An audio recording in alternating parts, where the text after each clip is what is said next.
Bismillahirrahmanirrahim. Assalamualaikum warahmatullahi wabarakatuh.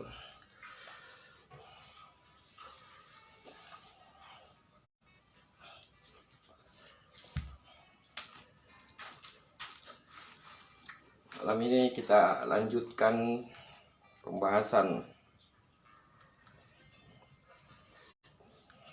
tentang kode etik pencinta alam Indonesia. Pembahasan ini dalam upaya mencari tahu apakah ada definisi, apakah ada pengertian dari pencinta alam, atau definisi atau pengertian dari mahasiswa pencinta alam.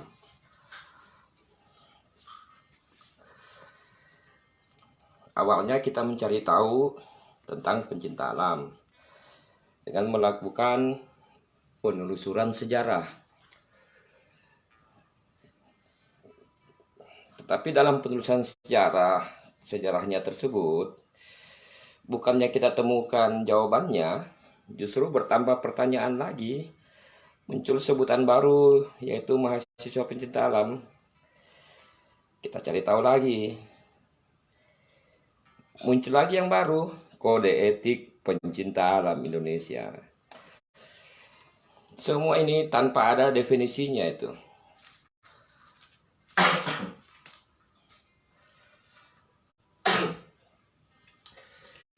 Jadi, ada kode etik pencinta alam. Kode etiknya ada, tapi tidak ada definisinya. Ini apa ya? Keajaiban dunia nih. Saya kasih contoh supaya kita berpikir ya. Jadi kita flashback, walaupun kemarin ya pertemuan sebelumnya sudah dijelaskan, tapi ini untuk memantapkan pemahaman kita gitu. Misalnya salah satu bidang ilmu pengetahuan ya, yaitu Fakultas Ilmu Kedokteran.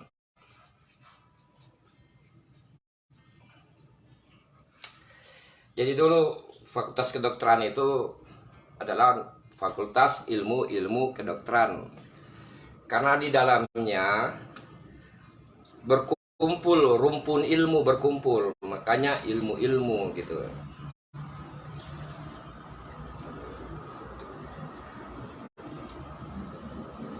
Namanya ilmu ya, itu dapat disebut ilmu kalau ada etika.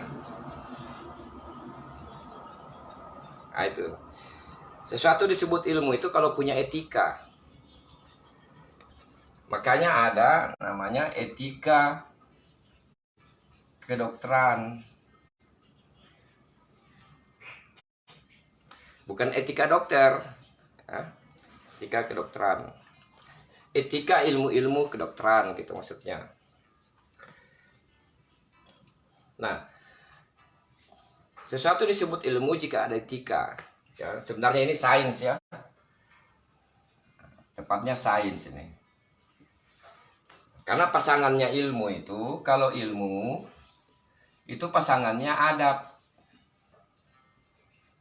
Nah itu.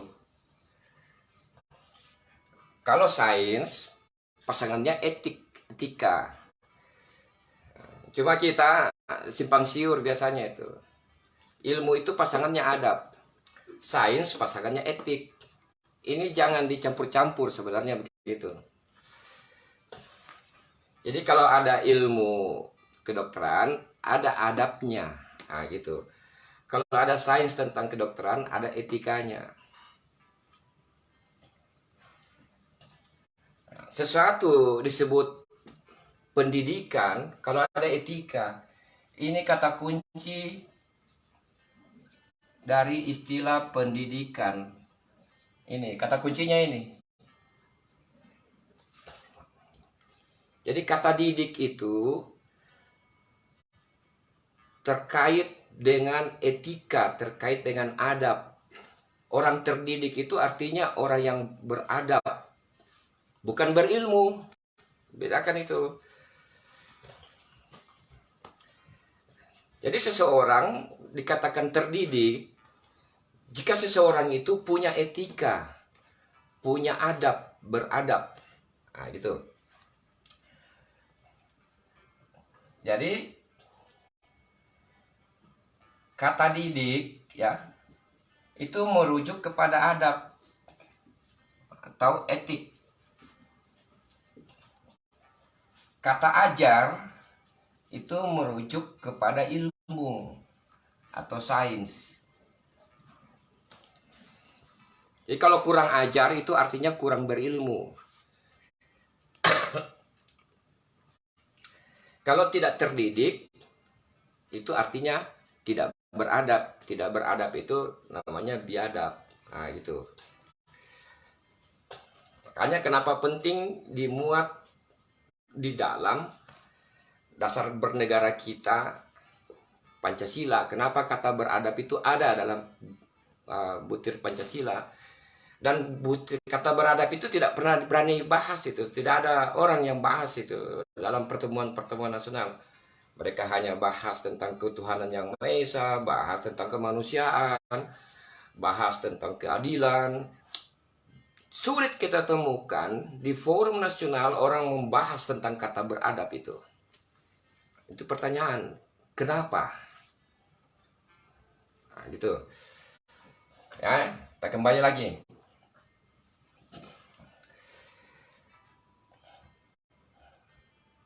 Kata ilmu, kalau Anda berilmu, itu Anda tahu banyak. Orang berilmu itu orang yang pengetahuan banyak, luas gitu.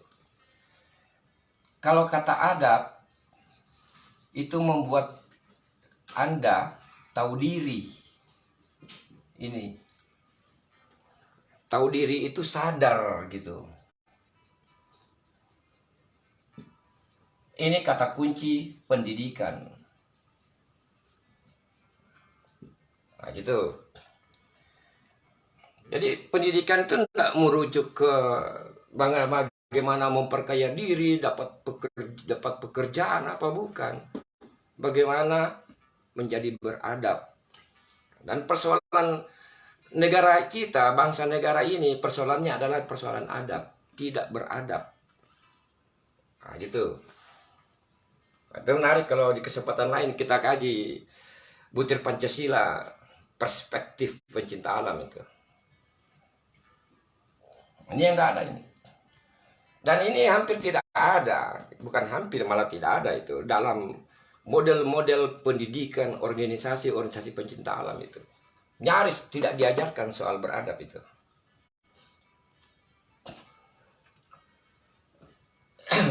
Nah, seperti ini. Jadi ya, kedokteran itu ada ilmunya, ada sainsnya, dan ada pelajaran etikanya. Kalau dia selesaikan ini, dia menjadi dokter. Nah, dokter ini suatu bidang profesi. Karena ini satu profesi, berdasarkan ilmu dan sains dan etikanya, ini turun menjadi kode etik. Nah, itu. Nah, pertanyaannya, apakah pencinta alam seperti ini sampai menggunakan kode etik? Itu pertanyaan tuh.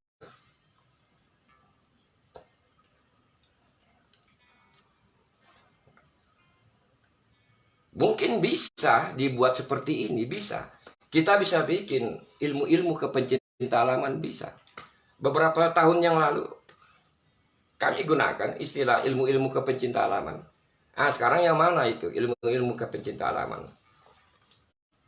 Nah, kalau ada ilmu-ilmu kepencinta alaman, maka nanti ada etika kepencinta alaman, baru nanti turun menjadi kode etik. Nah, gitu. Ini aneh, bikin kode etik tidak ada ilmunya, tidak ada etikanya. Nah, gitu. Sementara kode etik itu sebutan yang hanya digunakan oleh satu bidang profesi, hanya digunakan oleh suatu institusi, kurikulumnya jelas, silabusnya jelas, diakui oleh dunia ilmu pengetahuan, diakui oleh institusi seperti negara, diuji, dilantik, dan disumpah, baru bisa gunakan kode etik itu. Itu kalau mau berpikir yang benar, yang waras tuh.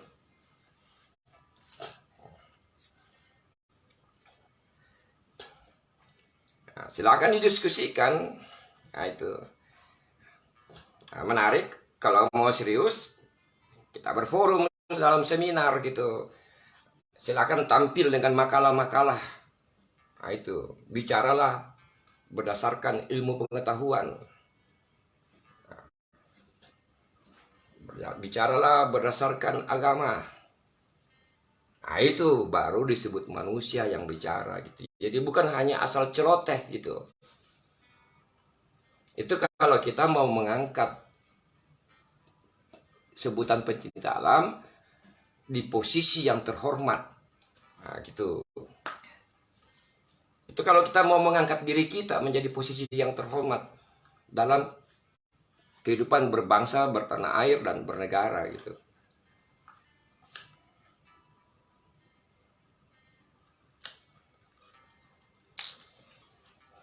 Oke. Penjelasan ini melengkapi penjelasan kemarin ya, semalam gitu. Kita lanjut, kemarin kan kita bahas bagian kepalanya itu. Sekarang kita bahas soal isinya gitu. Jadi ini bagian judul ya.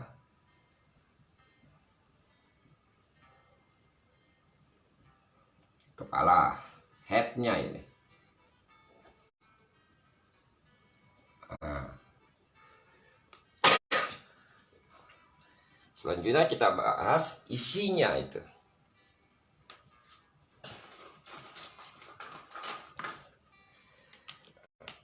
Turun ke kepala, kita bahas isi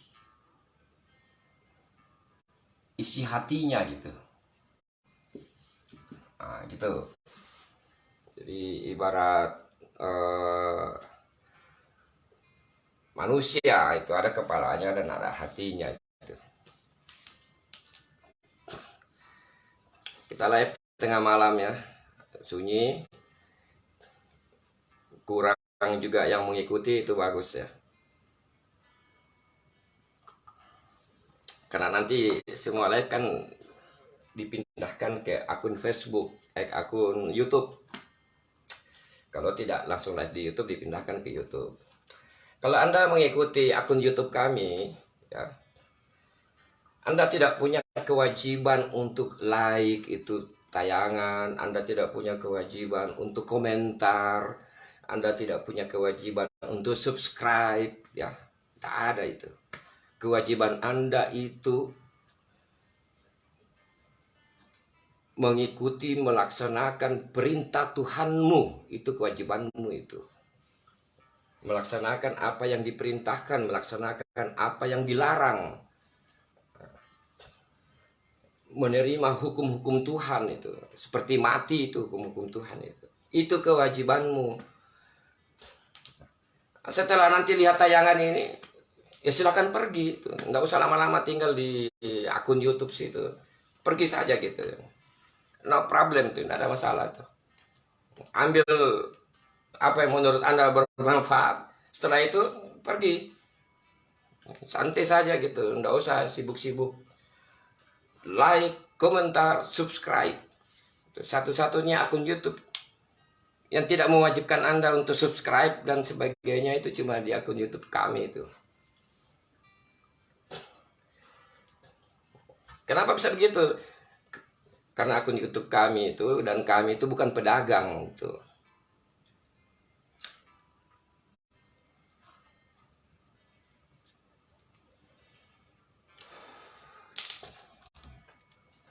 Kayak itu pengingat saja kalau ada yang mau mengikuti di akun YouTube. Karena pengalaman kemarin-kemarin semua yang ada di Facebook itu sudah ada yang hack lah, ada yang jebol, curi-curi data, macam-macam itu. Nah, kemudian ditutup oleh Facebook Indonesia itu.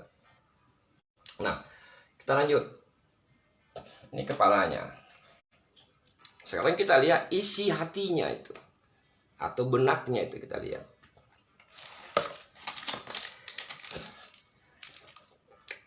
Saya tetap pakai ada bacaannya supaya tidak keliru. Di sini ada kode etik pencinta alam, judulnya kode etik pencinta alam, tapi isi dalamnya pencinta alam Indonesia. Nah, ini kacau juga nih. Ini ditetapkan 2009 Agustus, bulan Agustus 2009 ya. Jadi bukan yang awal pada tahun 74 ya, yang terbarunya itu. Jadi judulnya kode etik pencinta alam, tidak ada Indonesianya rupanya ini.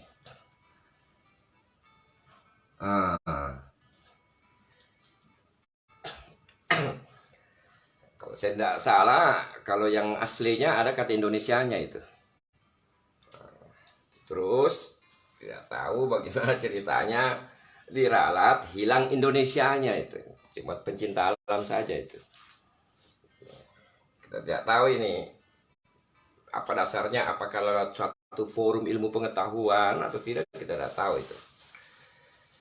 Tapi sudah bisa kita bayangkan forum-forum seperti ini seperti apa modelnya, bisa ditahu itu. Nah, judulnya kode etik pencinta alam, isi hatinya pencinta alam Indonesia ya. Isi hatinya pencinta alam Indonesia. Nah, jadi pencinta alam Indonesia sadar. Nah, ini mereka tulis sadar. Nah, gitu. Ada kata bahwa. Nah, kemarin kan kita sudah jelaskan apa makna kata bahwa. Alam, ya, ini alam beserta isinya.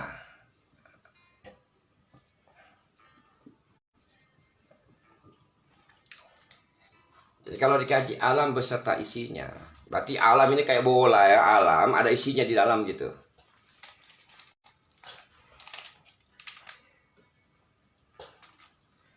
Adalah, nah, menggunakan kata adalah.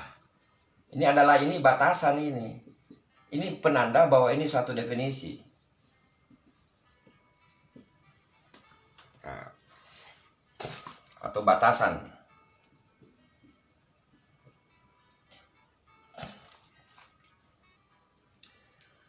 Ciptaan Tuhan yang Maha Esa. Ini isi hati pertama ini.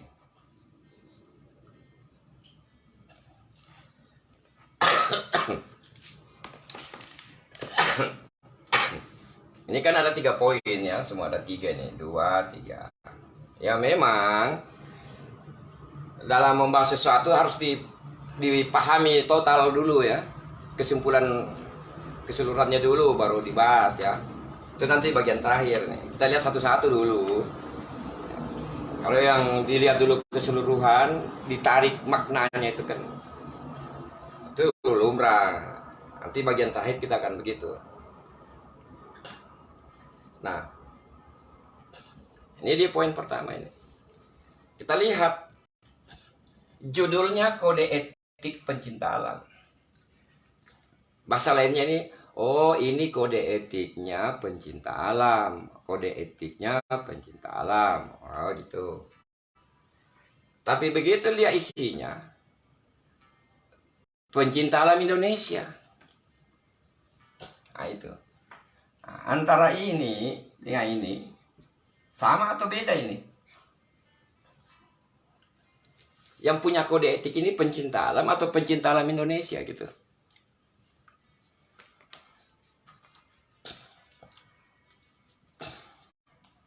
Itu patut dipertanyakan tuh.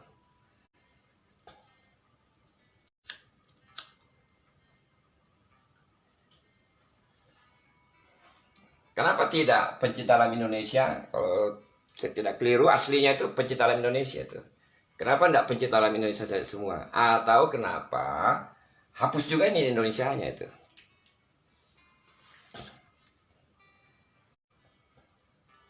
Nah ini kan pencinta alam Indonesia ini kan tidak berarti ada pencinta alam bukan Indonesia. Ada pencinta alam Mars ya, misalnya ada satu negara di Mars gitu. Atau pencinta alam Kutub Utara.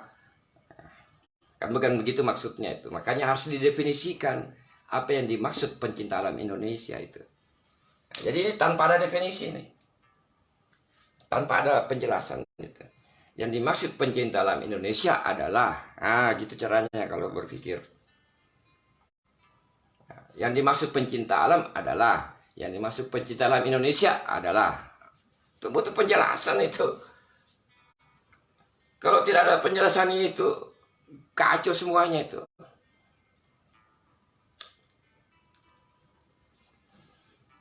Nah, bagaimana ini mau didefinisikan sementara di sejarah awal dari kata pencinta alam sudah tidak ada pengertian dan definisinya itu.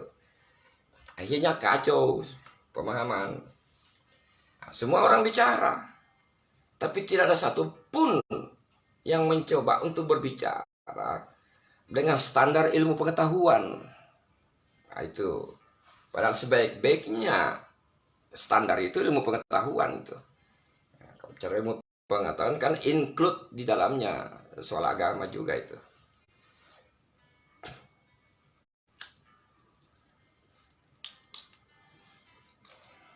Oke ya, jadi ini live ini belum apa memberikan solusi, belum ya.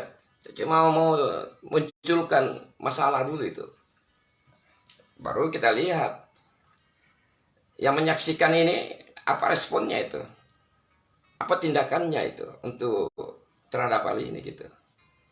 Apa yang dilakukan organisasi-organisasi yang menggunakan kata pecinta alam itu. Kalau setelah ini semua tidak melakukan apa-apa ya makin jelas gitu. Makin jelas ukurannya lah, terukur lah.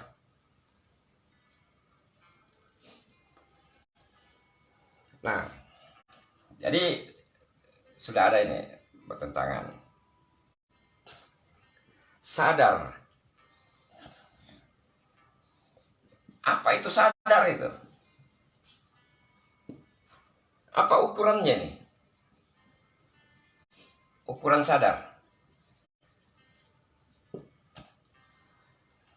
Jika pengguna sebutan pencinta alam itu sadar, tidak rusak itu gunung bulu bawah karaeng. Itu. Jadi kesadaran itu dilihat. Tempat berkegiatannya rusak tidak? Kalau rusak berarti omong kosong, ini sadar gitu. Nah, memang sadarnya bahwa diakui alam beserta isinya, alam itu ciptaan Tuhan.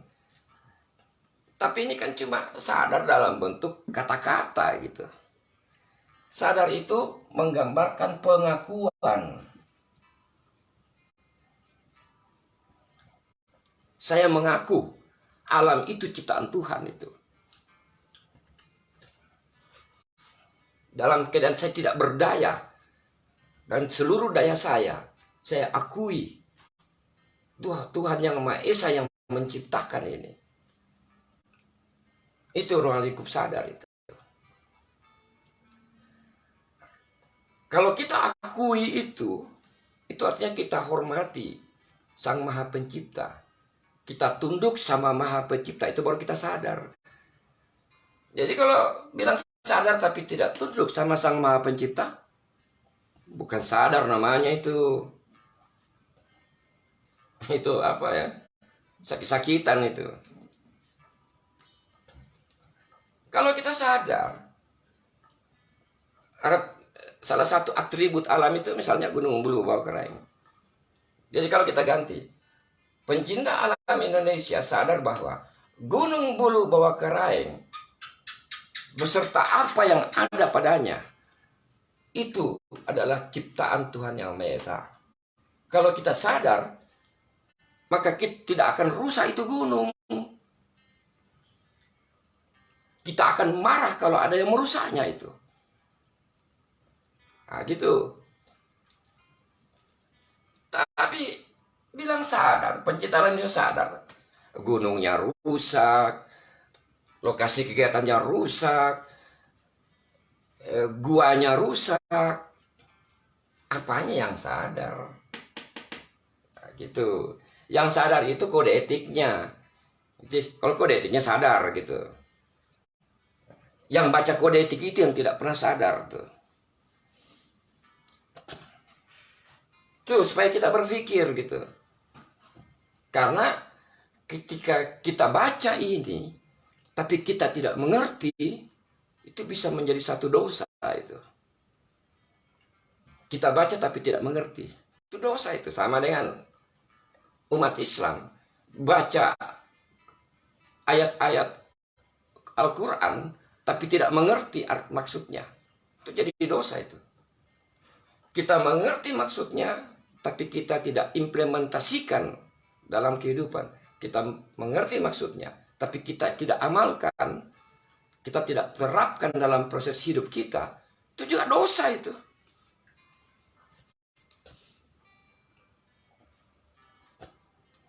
Siapa yang menurunkan ini dosa-dosa semua? Ya pasti dari yang tua itu. Sampai ke generasi muda yang tidak tahu apa-apa. Kasihan mereka itu. Jadi, kita ambil indikator rusaknya gunung bulu bawah keraing itu. Karena ini jadi omong kosong. Nggak sadar gitu. Itu cuma sampel gunung bulu bawah keraing. Masih banyak yang seperti itu, rusak semua itu. Hati-hati, ini jadi satu dosa. Menjadi satu dosa jariah itu.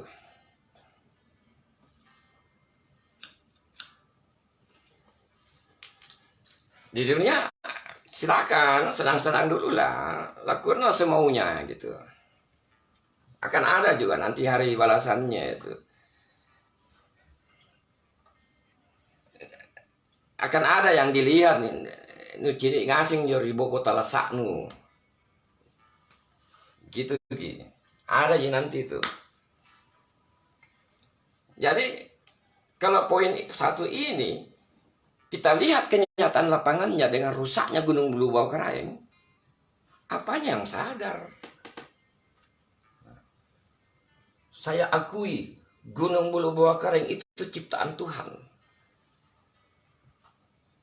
Wujud dari pengakuan itu apa? Bentuk pengakuan itu memelihara ciptaan Tuhan, memperlakukan sesuai dengan untuk apa Tuhan menciptakan. Itu baru dibilang sadar gitu. Nah, poin ini maksudnya bagus. Kita mengerti maksudnya itu. Cuma redaksinya tidak ketemu dengan maksud. Nah, gitu. Belum ketemu dengan maksud. Antara redaksi dengan maksud belum ketemu. Nanti akan ada pembahasan itu. Alternatifnya, poinnya bagaimana. Jadi maksud itu tetap ada, jiwanya ada. Hanya redaksinya yang harus dikasih kuat gitu.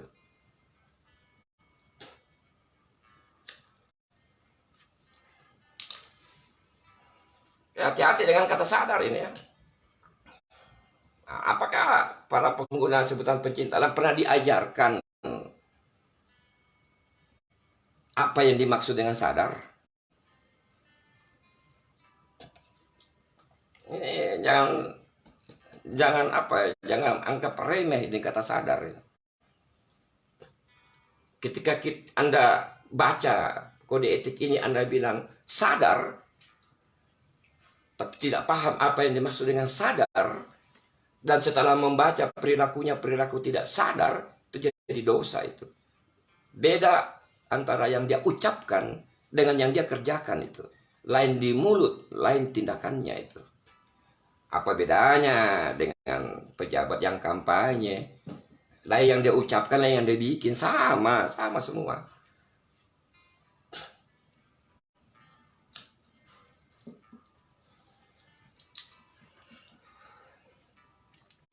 Nah, jadi ini perlu didiskusikan dengan lebih tajam itu, supaya menghasilkan sesuatu yang matang itu. Tidak masak nasi, tidak masak itu nasi kalau kayunya tidak bersilang. Itu ungkapan orang-orang terdahulu itu. Nasi tidak akan masak kalau kayu tidak bersilang. Nah, gitu.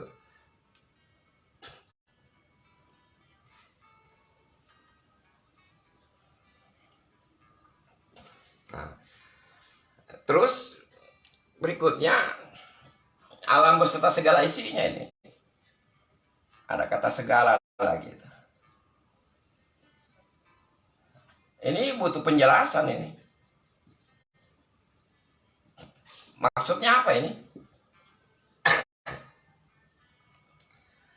Nah, ini contoh membuat kode etik tidak pakai ilmu. Contohnya itu. Kalaupun pakai ilmunya semata kaki. Generasi yang muncul kasihan, mereka tidak tahu apa-apa. Ikut saya, gitu. Dia ngikut yang tua-tuanya itu. Yang tua-tuanya gagal dalam menjelaskan ini. Jadi dia mencontoh saja itu. Nah, ini makanya ini live ini peruntukan khusus untuk generasi muda itu.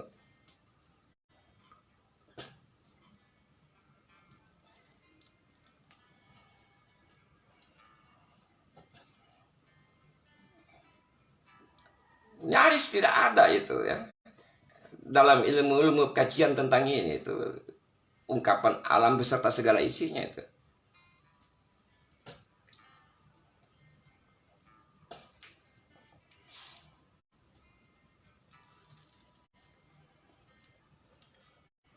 Yang paling sederhana saja, kalau kita bilang kata alam, kita menyebut kata alam ya, kalangan pengguna pencinta alam menggunakan kata alam.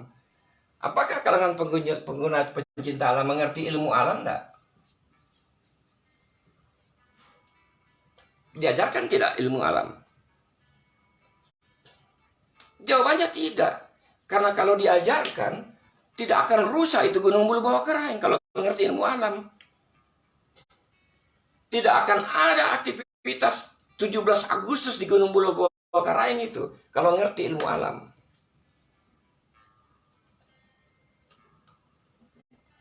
Jadi mencintai alam tapi tidak ngerti ilmu alam, ini mencintai pakai apa ini?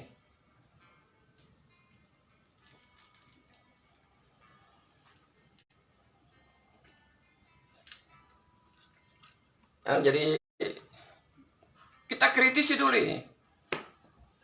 Solusinya nanti itu ada jawabannya semua, itu nggak sulit ini.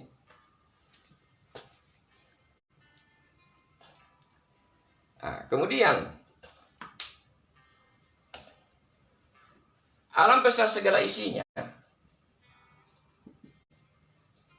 ciptaan Tuhan yang Maha Esa ini. Ini bicara tentang tauhid ini. Diajarkan nggak tentang tauhid dalam satu proses pendidikan, dalam satu organisasi pencintaan, diajarkan nggak ini?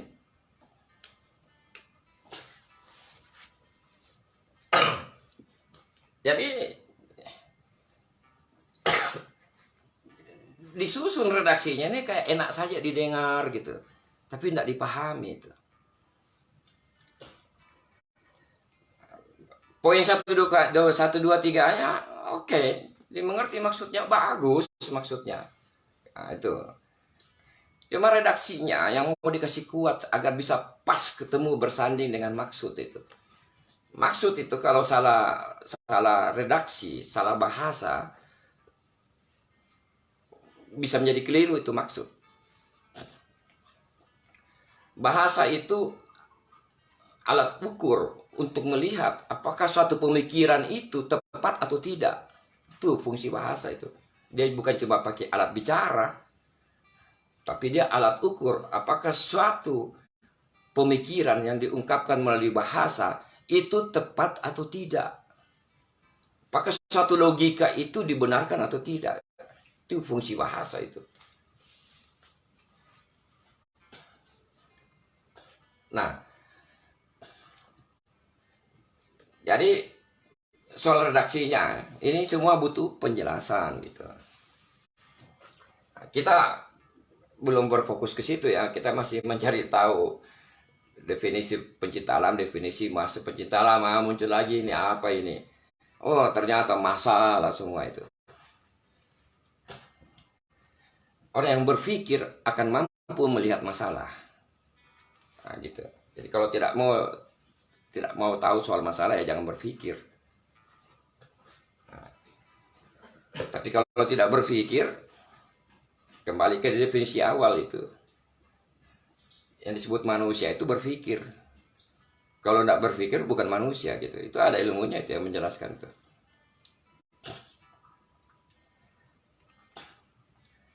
Nah, itu redaksinya. Kita belum sampai yang kedua ya. Nah, kita lihat lagi. Pencinta alam Indonesia sadar bahwa, nah ini kata bahwa kan kemarin sudah dijelaskan waktu pembahasan pernyataannya Sohogi. Sadar bahwa alam beserta segala isinya. Ini butuh penjelasan juga ini. Adalah, ini penegasan ini ya, adalah itu penegasan tuh. Batasan, definisi itu. Ciptaan Tuhan yang Maha Esa. Ini bahasa akidah ini.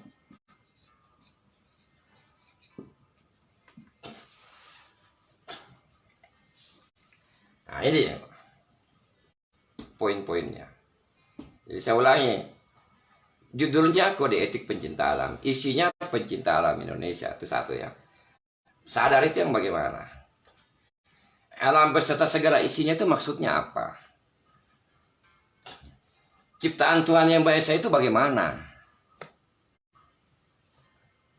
Ini harus ada penjelasannya. Kalau tidak, kacau itu. Nah, kita lihat variabelnya. Variabelnya Tuhan yang Maha Esa.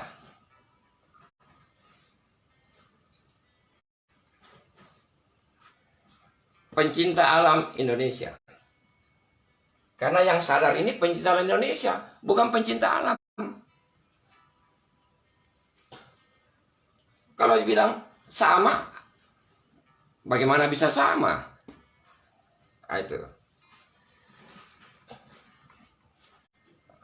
Pencinta alam Indonesia, pailah gitu. Nah, ini variabel. Pencinta alam Indonesia, variabelnya ke Tuhan yang Maha Esa. Variabel berikutnya, alam. Nah.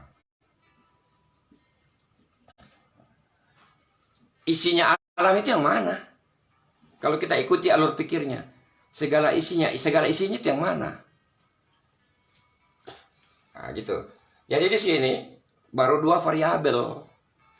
Di variabel ini ada kata sadar. Sadar terhadap Tuhan dan sadar terhadap ciptaannya itu.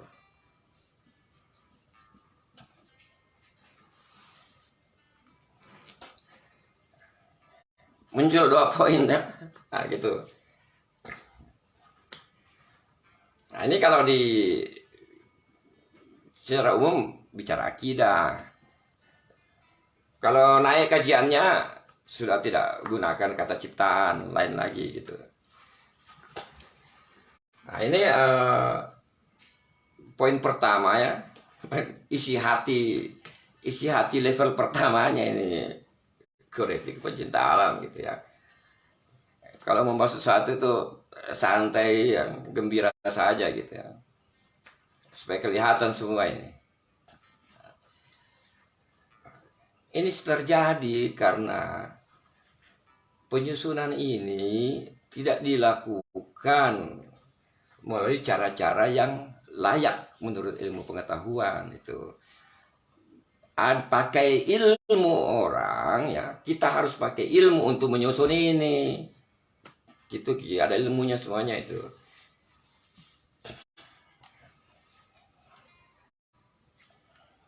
Nah,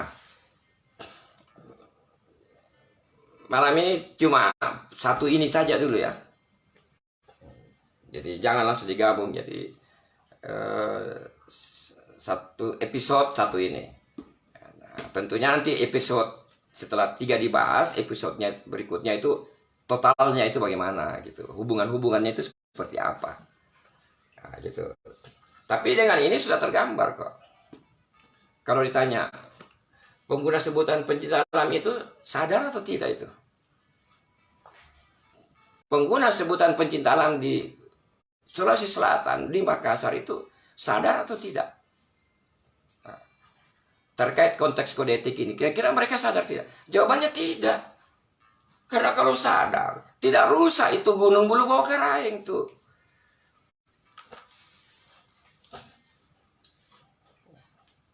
Karena turunan derivasi dari kata sadar itu apa? Nah, gitu. Jadi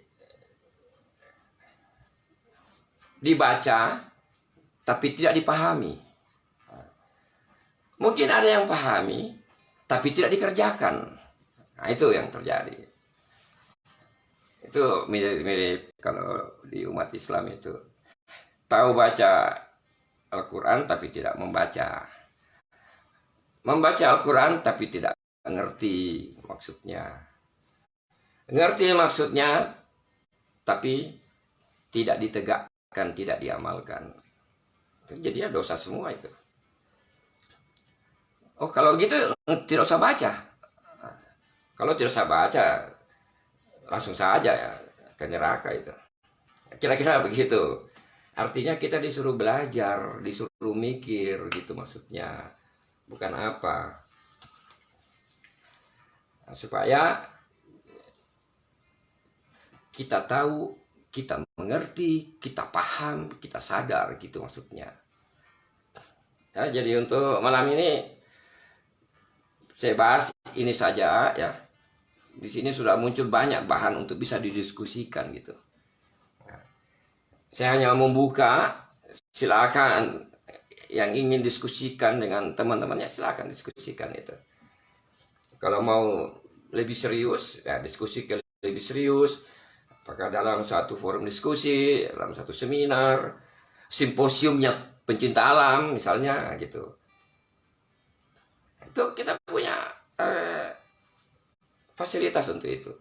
Kalau kita tidak paham, undang alim ulama yang ngerti, nah, gitu. Jadi kita belajar gitu. Tidak usah gengsi. Kalau belajar itu, kalau pakai gengsi tidak akan ada orang belajar itu. Tidak ada orang dalam keadaan sombong akan belajar itu. Ya orang sombong tidak akan pernah belajar. Karena dia merasa dirinya tahu semua gitu. Nah, jadi malam ini saya cukupkan sampai di sini. Ya mudah-mudahan apa yang kami sampaikan itu membuat kita sedikit merenunglah, berpikir kembali. Sehingga muncul, oh iya ya, benar juga ini ya, gitu. Atau kita periksa ulang lagi gitu. Penting merenungi sesuatu itu penting, mengevaluasi itu penting gitu. Itu bagian dari ilmu pengetahuan. Saya kira cukup sekian untuk live malam ini ya, satu poin ini. Berikutnya nanti poin kedua kita bahas lagi gitu. Semoga apa yang kami sampaikan bisa dimengerti maksudnya dan memberikan manfaat bagi kita untuk kita belajar agar kita dapat menjadi manusia yang dimanapun kita berada kita berikan manfaat. Kita ada di Gunung Bulu Bawah Kering, kita berikan manfaat bagi Gunung Bulu Bawah Kering. Dan selalu saya pesankan, tolong perhatikan itu Gunung Bulu Bawah Kering. Kalau Anda masih ingin punya Gunung Bulu Bawah Kering itu, karena generasi yang akan lahir beberapa tahun ke depan itu akan bertanya itu, mana Gunung Bulu Bawah Kering itu? Jangan sampai seperti itu. Akhirnya mereka akan menganggap kita manusia-manusia yang tidak ada gunanya itu oleh generasi yang akan datang. Saya kira cukup sampai di sini ya yang kami sampaikan.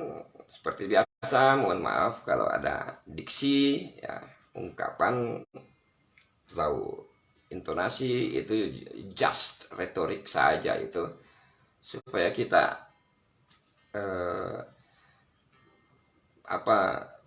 tergugah untuk memikirkan hal ini kembali untuk kebaikan para pengguna pencinta alam, khususnya kaum muda, bukan kaum tua itu.